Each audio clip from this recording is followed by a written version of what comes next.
प्रेम संबंधातून हत्येसारखे गुन्हे घडण्याचं प्रमाण दिवसेंदिवस वाढत आहे। अशा प्रकरणात जाती धर्माचा घटक महत्त्वाचा ठरत असल्याचं पोलीस तपासातून निष्पन्न होत आहे। उत्तर प्रदेशात अशाच प्रकारची एक घटना घडली, पण ही घटना काहीशी वेगळी आहे। इटावातल्या शासकीय रुग्णालयात शवागारात एका रेफ्रिजरेटर मधला एक मृतदेह 40 महिन्यांपर्यंत अंत्यसंस्काराच्या प्रतीक्षेत होता। मृत तरुणीचे कुटुंबीय मृतदेह ताब्यात मिळवण्यासाठी पोलीस स्टेशन पासून ते न्यायालयापर्यंत चक्रा मारत होते, पण मृतदेहाची रेफ्रिजरेटरमधून सुटका झाली नाही। या 40 महिन्यात मृतदेहाची 2 वेळा DNA चाचणी करण्यात आली, पण या अहवालातून मृतदेहाची स्पष्ट ओळख पटू शकली नाही। त्यामुळे मृतदेहाची कैदेतून सुटका लांबत गेली। सुमारे 3 ते 4 महिन्यांपूर्वी या प्रकरणाची सुरुवात झाली।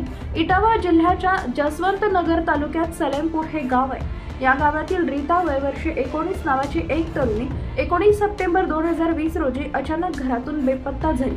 कोणाला तरी भेटायला जाते सांगून ती घराबाहेर पडली, पण ती घरी आली नाही आणि बेपत्ता झाली। DNA चाचणीचा अहवाल रीताच्या कुटुंबियांच्या दाव्यानुसार आला होता। हा सापळा दुसरा कोणाचा नसून सलेमपूर गावातील तरुणी रीताचा असल्याचा अहवाल शास्त्रज्ञांनी दिला। त्यानंतर पोलिसांनी रीताच्या कुटुंबियांना बोलावून 3 ते 4 महिन्यानंतर तो सापळा त्यांच्या हवाली केला। त्यानंतर गावातल्या एका शेतात तात्काळ अंत्यसंस्कार करण्यात आले। रीताचे ते अवशेष पोलिसांच्या उपस्थितीत कुटुंबियांनी दफन केले। गेल्या 40 महिन्यात रोज अशी काही घटना घडत होती की शवागारात बंद असलेला हा सापळा बाहेर आणणं अशक्य होत होतं। 2 वेळा DNA चाचणीचा अहवाल नकारात्मक आल्यानंतर तिसऱ्यांदा चाचणीचा अहवाल अचानक दाव्यानुसार कसा आला, हा प्रश्न अनुत्तरितच होता।